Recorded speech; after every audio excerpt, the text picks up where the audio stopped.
Boa tarde, vestibulando.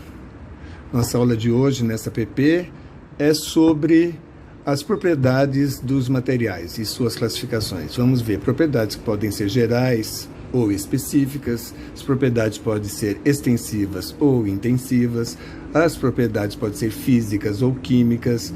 Então, nós vamos ver várias classificações e o que tem de importante nessas informações para a gente. E vamos dar destaque especial para a propriedade densidade, que é uma propriedade específica, é uma propriedade física, é uma propriedade intensiva dos materiais. Então, envolve bastante cálculos. Vamos ver lá, então. Vamos ao quadro. As propriedades dos materiais. Propriedades gerais, não dá para a gente identificar quem é, porque todo mundo tem. Todo material tem massa, todo material ocupa espaço, todo material pode ser dividido em pedaços menores. Temos ainda a impenetrabilidade. Dois materiais não podem ocupar o mesmo lugar ao mesmo tempo.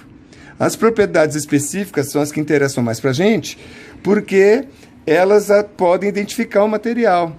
Então, nós temos vários tipos de propriedades que são específicas, que dá para a gente identificar o material, porque um tem de um jeito, o outro tem de outro jeito, então a gente consegue ir fechando possibilidades de descobrir que material que é. Um dos interesses da química é descobrir os materiais.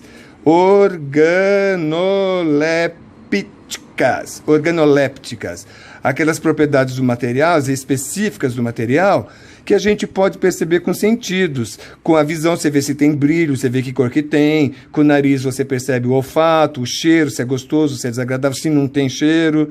O sabor, nem tudo a gente pode pôr na boca de substâncias químicas.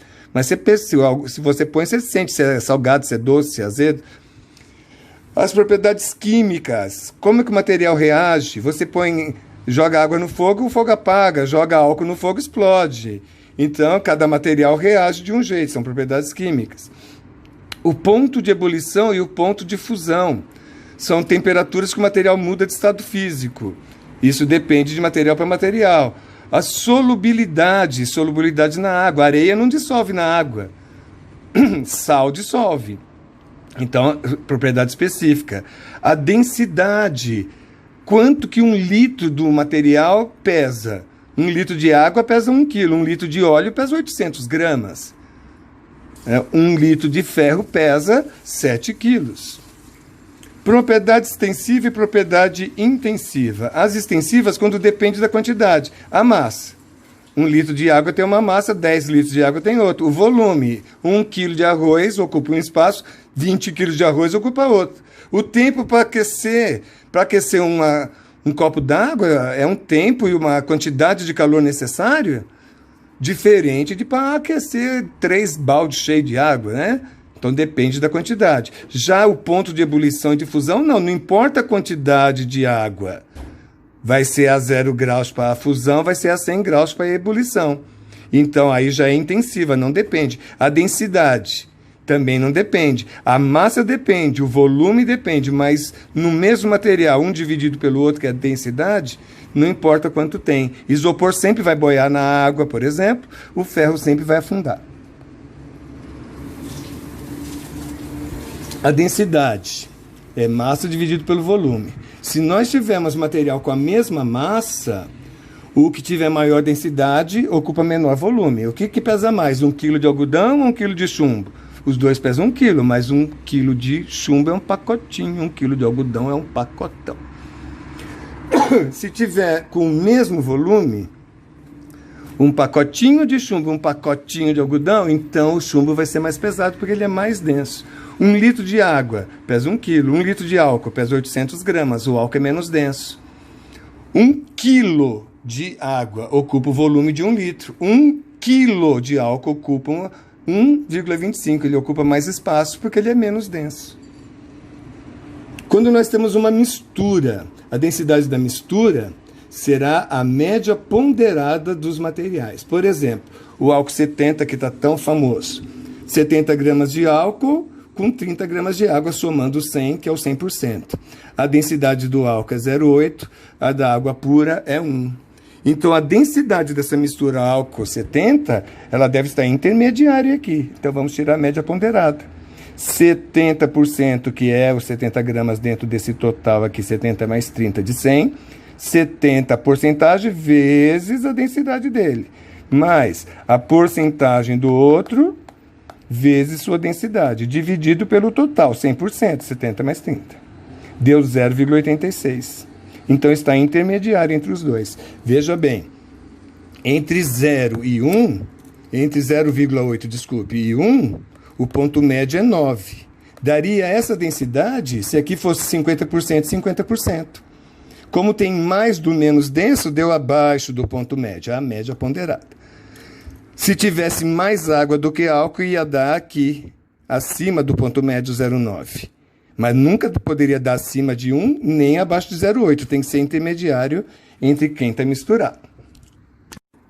Nessa figura, nós temos dois líquidos em frascos diferentes, os dois apresentando a mesma massa. Mesma massa, com menor volume, ocupando menos espaço. B é mais denso do que A. Aqui, ó, o mesmo volume. Água, óleo, ocupando o mesmo volume. A água está pesando mais porque ela é mais densa do que o óleo. Olha aqui, olha só, gente. Fat and muscle. Então nós temos, ai, meu inglês é básico 2. Então aqui, olha, nós temos o músculo e a gordura. 5 libras, 5 libras, a mesma massa, mas a gordura é menos densa. Por isso, o óleo boia na água, né? A gordura. Olha aqui, algodão e o chumbo. Mesma massa. Olha o tamanho que é o volume do algodão. O chumbo já é pesadão, não. Ele é denso, pouco volume e muita massa. Olha aqui, ó. Essa bolinha deve ter uma densidade que é intermediária entre os dois. Ela é menos densa do que o álcool, por isso ela... do que a água, desculpe, por isso ela flutua. Mas ela deve ser mais densa do que esse álcool aqui, ó. Por isso que ela afundou. Então a densidade dela está maior do que a do álcool e menor que a da água, está entre os dois. Curvas de aquecimento. Quando nós temos uma substância pura, todas as moléculas iguais, as mudanças de estado físico ocorrem numa temperatura constante. Você vê que não varia. A gente fala que forma patamares no gráfico. Se você pegar todos os valores que estão aqui e projetar lá, dá um ponto só, por isso que é o ponto de ebulição. Se você projetar todos os valores ali, um ponto só, por isso é ponto de fusão.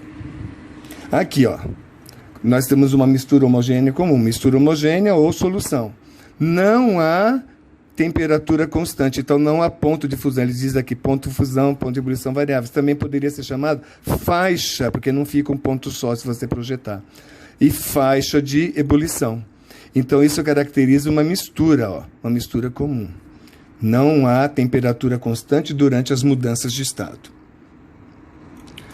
Um caso especial de mistura, chamado mistura eutética, que quer dizer derrete fácil, que é muito usada nas soldas, que é uma liga metálica que dá uma mistura. Portanto, é uma liga tem dois metais misturados. Mas quando derrete, derrete numa única temperatura, que não é nem de um nem do outro. É a temperatura da mistura. Já o ponto de ebulição não se manteve constante. Já a chamada mistura azeotrópica, exemplo mais famoso é álcool, 96% em volume, com 4% em volume de água. Então vai manter uma temperatura constante durante a ebulição, que não é nem a do álcool, nem a da água, é a da mistura. Mas a fusão não se dá em temperatura constante. Conclusão, numa substância pura, todas as mudanças de estado são em temperatura constante. Numa mistura, pelo menos uma das mudanças de estado não se dá em temperatura constante. Questão número 1, FUVEST. O rótulo de um frasco contendo determinada substância X traz as seguintes informações. As propriedades. Cor, propriedade organoléptica. Não tem cor, é incolor, que nem água. Inflamabilidade, capacidade de pegar fogo, não inflamável, não reage com oxigênio, não pega fogo. Odor, um odor adocicado. Ponto de fusão, menos 23. Ponto de ebulição, a 77. Veja que são valores fixos. Trata-se de uma substância, então... Se fosse uma mistura, teria uma faixa de menos 23 a tanto, de 77 a tanto. Como tem valores fixos, são pontos de fusão de ebulição constantes, então é uma substância pura. Densidade, outra propriedade física específica, é mais denso do que a água. Solubilidade em água, 0,1 grama para cada 100 gramas de água, muito pouco solúvel em água. Se cai na água, vai para o fundo, porque é mais denso que a água e dissolve muito pouco dentro da água. Vamos ver o que ele quer saber. A letra A, para que você veja junto comigo. Letra A. Considerando as informações apresentadas no rótulo, qual é o estado físico da substância contida no frasco a 1 atm, 25 graus? Justifique. Vamos ver as informações. Ponto de fusão, temperatura em que o sólido derrete, menos 23. Vai aquecendo, vai aquecendo, vai aquecendo. A 77 ele entra em ebulição. Portanto, a faixa de temperatura entre menos 23 e 77, material é líquido. Abaixo de menos 23... menos 24, menos 25, abaixo de menos 23, material estará no estado sólido. E acima de 77, 78, 80 positivos, né? Material já estará no estado gasoso. Então, ele está, a temperatura que ele pediu lá, quanto que era? 25 graus, está dentro daquela faixa de menos 23 a 77, então o material estará líquido. Em um recipiente foram adicionados 25 graus, 56 gramas da substância X e 200 gramas de água. Determine a massa da substância X que não se dissolve, aquela que vai para o fundo. Mostre os cálculos. Eu vou mostrar os cálculos depois. Primeiro eu vou explicar. Então, nós precisamos saber o dado da solubilidade. Ele aqui, ó. A 25 graus... Peraí. A 25 graus, 56 gramas de X em 200 de água. Então, a 25 graus... 100 gramas de água consegue dissolver somente 0,1 do X. Se eu tiver 200 gramas de água, que é o dobro, cada 100 gramas dissolve 0,1. Então, com 100 gramas dissolve 0,1. Com 200, se não me engano, é 200. Com 200 gramas de água, seria possível dissolver 0,2 gramas. Então, 0,2 gramas de X é a massa que se dissolve. Ele pediu a massa que não dissolveu. 56 foi o que ele adicionou. 0,2 que acabamos de calcular foi o que dissolveu. Portanto, a diferença 55,8 é o que não se dissolveu, que irá para o fundo. Já te mostro os cálculos direitinho.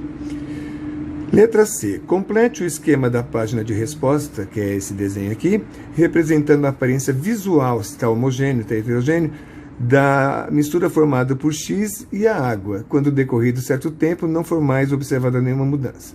Então, assim que jogar o X dentro da água, é como se fosse terra, vai ficar tudo turvo, tudo suja a água, mas depois que não houver mais mudança, ou seja, deixa sedimentar, deixa que ele vai para o fundo, porque a densidade dele é 1,59 e a densidade da água é 1, tá aqui, ó, tá dado na sua questão. Então, ele é mais denso do que a água. Ele só dissolveu 0,2. Então, o 0,2 vai ficar homogêneo com a água. Solução. Dissolveu, fez solução. E o X, 55,8 gramas do X, deverá ficar no fundo. Represente aqui a mistura de água e X. Então, X embaixo, a água com 0,2 gramas de X em cima. Então, vai ficar uma solução de água e 0,2 gramas de X e X sem água no fundo. Claro que vai estar molhado, mas não vai estar dissolvido, aquele que desaparece na água, como açúcar ou sal, que não estão em excesso. Então, está aqui a resolução detalhada. A 77 o ponto de ebulição, 23 o de fusão. Então, neste intervalo de temperatura, o material é líquido. 25 graus que ele pediu está no intervalo. Abaixo disso é sólido. Acima desse valor é gasoso. A substância ainda não se vaporizou, ainda não entrou em ebulição. Cálculo da massa de X que se dissolve em 200, aquela proporção que nós vimos lá da tabelinha. 100 gramas de água dissolve 0,1, 200 gramas vai dissolver M. Como é o dobro, vai dar o dobro. Cálculo do que não se dissolveu. 56 foram adicionados, 0,2 se dissolveu. Não se dissolveu, a diferença. X, 0,2 se dissolve na água, fica homogêneo com a água. A densidade praticamente não vai se alterar, porque é muito pouca quantidade. E nós teremos aqui, então, o X no fundo. A substância X fica na camada inferior, por ter densidade maior que a da água. Questão número 2. Observe o diagrama a seguir de aquecimento de um certo material. Material, a temperatura inicial do processo era 10 graus, o material se manteve sólido até 80 graus. A 80 graus, ele manteve a temperatura constante até se transformar em líquido. Portanto, nós temos aqui um ponto de fusão correspondente a 80 graus. 80 graus Celsius. De 80 a 200 graus, o líquido foi aquecido. Quando chegou a 80 graus, terminou de derreter todo o sólido, isso tudo líquido já. Enquanto está aqui nessa patamar, tem os dois, o sólido com o líquido, a coexistência dos dois. Não é mistura porque é o mesmo material, né? Quer dizer, pode ser uma mistura ou pode ser uma substância pura, é o mesmo material, porque só mudou de estado. Aqui, ó, o líquido aquece. E aqui, ó, uma faixa de temperatura, não dá um ponto só. Entre 200 e 210, o material está entrando em ebulição. Portanto, isso caracterizou um ponto só. Então, isso já não é uma substância pura. A substância pura, todas as mudanças de estado ficam em temperatura constante. Só a difusão está constante. Portanto, isso é chamada mistura eutética. A alternativa correta é: o diagrama representa o aquecimento de uma substância pura? Não, se fosse pura, teriam dois patamares. A temperatura no tempo zero, que é o início, representa o aquecimento de um líquido? Não, aqui no início está sólido. 210 graus é a temperatura de fusão do material? Não, fusão 80. A ebulição numa faixa de 200 a 210. A transformação de X para Y é um fenômeno químico. É como eu falei, só mudou o estado físico, então não é uma reação química. O diagrama representa... eu acho que é essa, gente. Muito bem. Questão 3. Em 15 de abril de 2019, a Catedral de Notre-Dame de Paris ardeu em chamas, atingindo temperatura de 800 graus. Estima-se que na construção da catedral foram empregados pelo menos 300 toneladas de chumbo, material usual na época da construção lá da catedral. O chumbo é um metal pesado com elevado potencial de contaminação em altas temperaturas. Sabe-se que o ponto de fusão, a temperatura que ele derrete, é de 327 graus e seu ponto de ebulição de 1750. Identifique a curva que pode representar o histórico da temperatura de uma porção de chumbo presente na catedral ao longo do incêndio, bem como o fenômeno corretamente relacionado ao potencial de contaminação. Potencial de contaminação em altas temperaturas. Então o material começou sólido, que estava lá, foi aquecendo, manteve a temperatura constante de 327 graus, aqueceu, chegou no máximo de temperatura e começou a resfriar de novo. Tinha que ser na mesma temperatura. Temperatura que o material solidifica é a mesma dele aqui. O potencial de contaminação estaria associado à evaporação do chumbo em alta temperatura. Evaporação, não ebulição. Então, vários átomos de chumbo foram para o estado de vapor, porque é 300, né? O incêndio lá, ele fala quanto que chegou a temperatura? 800 graus. Então, assim como a água na temperatura ambiente, ela tem evaporação, mantém o ar úmido e tal, mas não tem ebulição, aquela turbulência, né? Então, o chumbo pode ter evaporado por ebulição, mas a temperatura aqui tinha que ser igual a essa. A letra B, já está errado. Aqui, nossa, cadê? Tinha que voltar a ser sólido aqui quando chegasse nos 327. Mesma temperatura de fusão e de solidificação. Então, essa aqui é a alternativa D. A questão 4, FUVEST. Uma amostra sólida sem cavidades ou poros poderia ser constituída por um dos seguintes materiais metálicos: ou alumínio, ou bronze, ou chumbo, ou ferro, ou titânio. Para identificá-lo, utilizou-se uma balança, um recipiente de volume constante e água. Efetuaram-se as seguintes operações: pesou-se a amostra. Pesou-se o recipiente completamente cheio de água pela boca. Colocou-se a amostra no recipiente vazio, completando seu volume com a água, e determinou-se a massa desse conjunto. Então ele pegou o recipiente, depois ele pegou outro recipiente igual, pôs lá e jogou a água por cima. A amostra teve massa de 44, a água 350. Portanto, os dois juntos tinham que pesar 354, mas só está pesando 389. Portanto, está faltando água. Se ali o frasco estava completamente cheio, como ele dizia, completamente cheio de água, significa água até a borda. Se ele jogasse aqui, derramaria água. Então ele colocou isso no vazio, foi jogando a água, né? Colocou no frasco vazio, foi jogando a água até preencher novamente. O que faltou de água é o volume ocupado pela peça. Dadas as densidades da água e dos metais, pode-se concluir que a amostra desconhecida é constituída de quais os metais, né? Note a DOT. A densidade da água é 1. Então, se a densidade da água é 1, o volume perdido a massa perdida corresponde a ml. 1 grama, 1 centímetro cúbico, ou centímetro cúbico é o mesmo que ml. O mesmo que ml.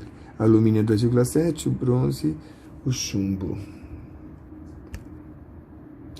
Então, o que nós vamos fazer?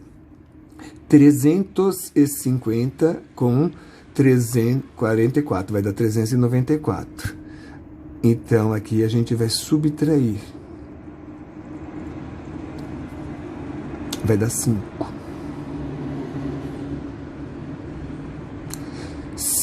44 dividido por 5 vai dar 8,8. Então, é o bronze. Aqui, resolução detalhada. Como a soma das massas tinha que dar 394, então a diferença aqui deu 5. Então, 5 gramas de água, que corresponde a 5 centímetros cúbicos de água, porque a densidade é 1. Então, dividiu a densidade, 44 dividido por 5, deu 8,8. Densidade é a massa sobre o volume. Então, a alternativa B de Bosque. Questão 5. Um kit de laboratório didático é formado por um conjunto de 5 amostras de blocos metálicos de iguais volumes, como indicado na figura. Os blocos metálicos têm o mesmo volume: alumínio, zinco, ferro, cobre, chumbo. O mais denso é o chumbo, então é o mesmo bloquinho, é mais pesado do que os outros. O alumínio é o mais levinho, que é menor densidade.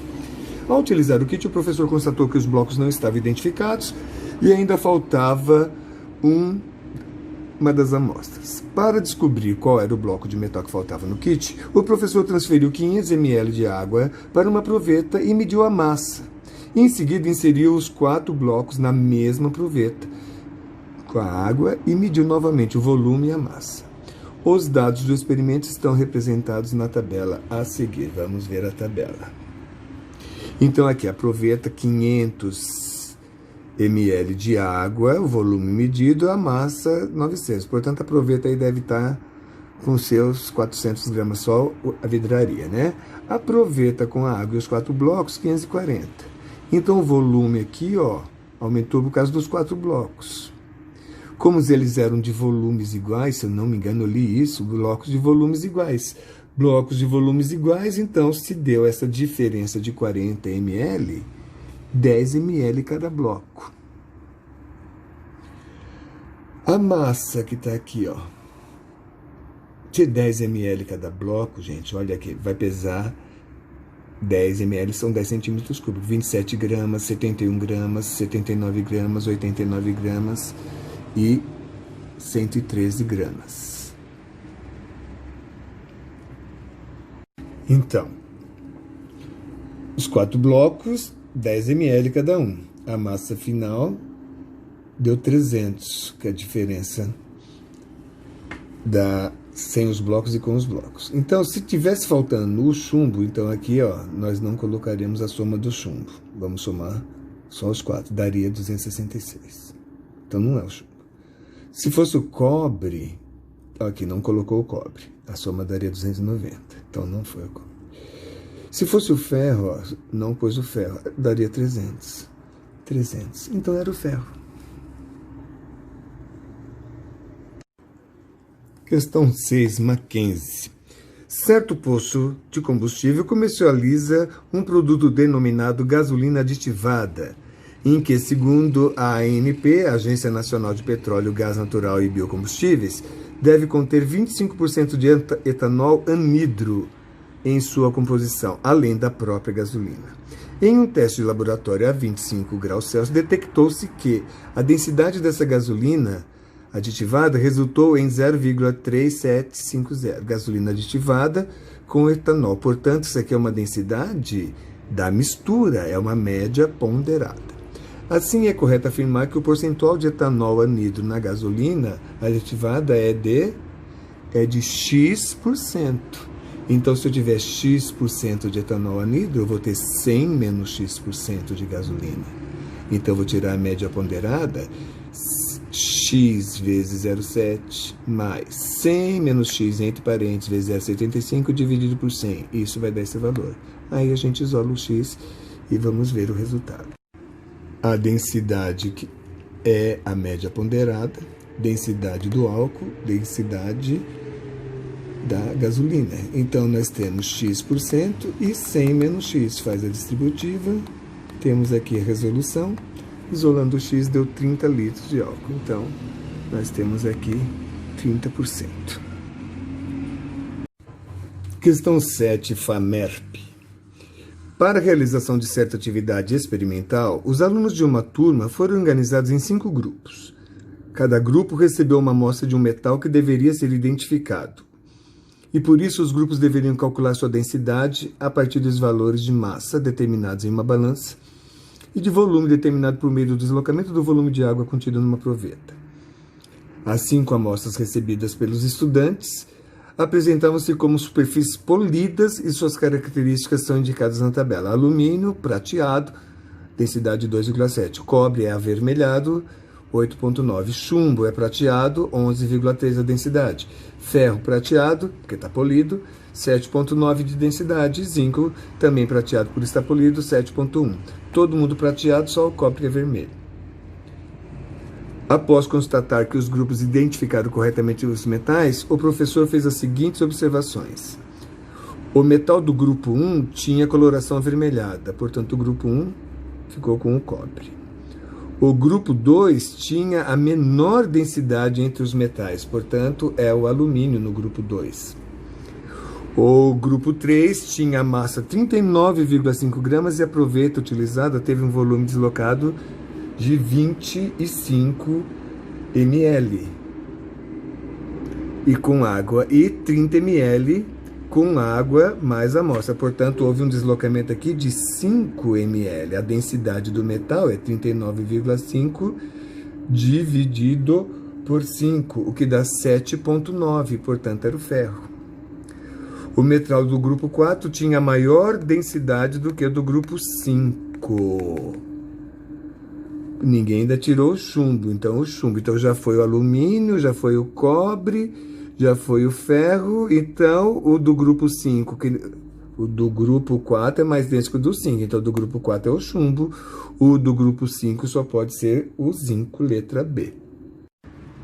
Então aqui é a resolução escrita. A partir do conceito de densidade, a razão do volume pela massa, né? Então nós temos o metal do grupo 1, vermelho, o cobre, como nós vimos. O do grupo 2, menor densidade, é o alumínio. Do grupo 3, com os dados que ele nos deu, 7,9, descobrimos que é o ferro. Faltaram 2, que era o chumbo e o zinco. E diz que o grupo 4 era o mais denso do que do 5. Então era o chumbo que é o mais denso de todos. Sobrou o zinco, letra B. Então, conseguiu acompanhar tudo direitinho? Qualquer dúvida, manda para mim lá no ClassUp, ok? Boa tarde para todos vocês.